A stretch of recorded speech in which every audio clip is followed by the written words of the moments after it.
ही सगळी मंडळी जागा वाटपाची बोलणी करण्यासाठी मातोश्रीचे उंबरे झिजवायचे। आज गोंदियाच्या प्रचार सभेमध्ये बोलताना मोदीजींनी खरी शिवसेना ही शिंदेंची आहे आणि तेच खरे शिवसेना प्रमुख आहेत, ब्ला ब्ला ब्ला ब्ला अशी मुक्ताफळं नेहमीप्रमाणे उधळली।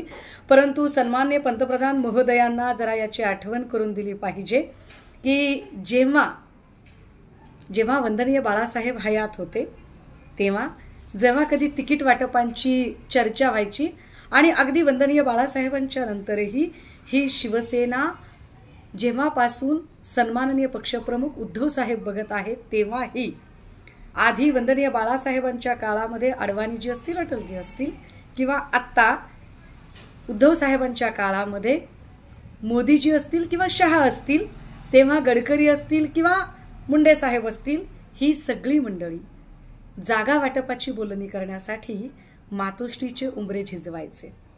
ते मुंबईत यायचे आणि आम्हाला किती जागा देत आहे यासाठी अत्यंत याचकासारखे दारात उभे राहायचे आणि आम्ही आमच्या अटी शर्तींवर भाजप सोबत युती करत होतो।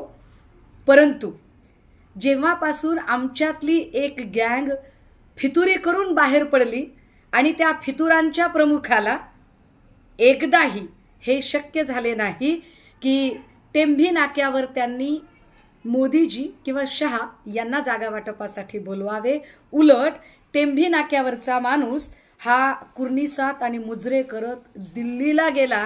हे याचं फार मोठं प्रमाण आहे सन्माननीय पंतप्रधान महोदय की खरी शिवसेना कुणाची आहे। शिवसेना जर शिंदे चालवत असते तर तुम्ही टेंभी नाक्यावर गेला असतात, जसे आधी तुम्ही मातोश्रीला उंबरे झिजवायला येत होतात। थोडंसं लक्षात आणून द्यावं म्हटलं। देश विदेशातील प्रत्येक घडामोडींचे लाईव्ह अपडेट मिळवण्यासाठी आता साम टीव्हीच्या सर्व सोशल मीडिया प्लॅटफॉर्मला लाईक, फॉलो आणि सबस्क्राईब करा। तसंच सर्व नोटिफिकेशनसाठी बेल आयकॉन प्रेस करायला विसरू नका।